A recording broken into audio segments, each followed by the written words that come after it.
we're in a social media text day and age, and when you send a text, that's one of the biggest reasons for conflict we see, because sometimes it's hard to read the intent, and sometimes it's easy to send a text, somebody will take it differently. And I think it's really important, especially in the beginning, is just to make sure that communication is open. You start to build a relationship with someone before you start firing stuff off to each other.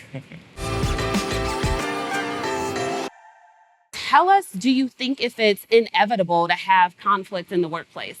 Yeah, I think a little bit of conflict is always going to be there. But it's not always a bad thing. I think sometimes conflict can be positive. If we're all the same and we're all doing the same thing, we're not improving. So sometimes conflict can lead to improvements. And I think it is always inevitable because we're all different. So with that, what do you think are some of the more common conflicts or debates or discussions that come up where people have a lot of different perspectives to share? Yeah, I think there's usually conflict in the workplace when you're talking about competition, promotions, new people coming into a workplace and the people that have been there are just used to doing things differently. Maybe people have different objectives. Maybe they have different approaches. Mm-hmm. So there's always going to be a little bit of conflict where, there's two different ways of doing things. Yeah, definitely. So when you think about like job seekers and as they are entering the job market, what are some of the points that you would give to them to consider trying to maybe avoid some of them ahead of time? Yeah, I think just really understanding what the objectives are sometimes important. Usually when people are hired into a team, they're all put there for a reason. Now sometimes they might be different reasons, and they might be for different reasons. People might be assigned to a team for, because of their background or because of their expertise. So I think it's just important to understand that everybody's there for a reason, and the expectations have to be right. What's the ultimate goal? And I think that's where the team leaders can really help navigate so that they can all work towards that goal together.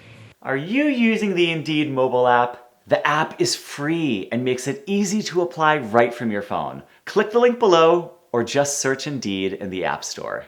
We were chatting and we just realized we have quite a bit in common. And I think in the absence of communication, that's also a root cause of conflict, because we all come to work with different bias and different perspectives. And so discussing that, I think, is also helpful. So what questions or perspectives should we consider when we're trying to resolve workplace conflict? I think you asked that question really well, because most of the time we do have a lot of similarities. That's the reason that we were brought onto the team to begin with. Mm-hmm. I think just keeping that in mind is like, you might have 99 similarities with someone. Don't let that one difference be the reason that the team doesn't work well and then you have conflict. So I think it's really important to realize why you're there, why you were selected, why you were hired.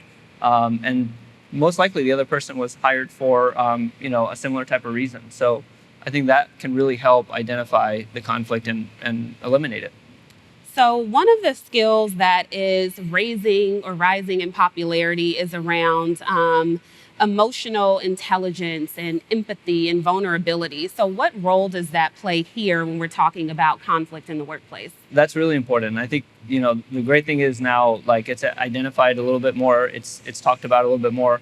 And that's really important, because at the end of the day, who we are at work doesn't define who we are all the time. And once we start to understand those elements a little bit, we can start to relate with one another a little bit more.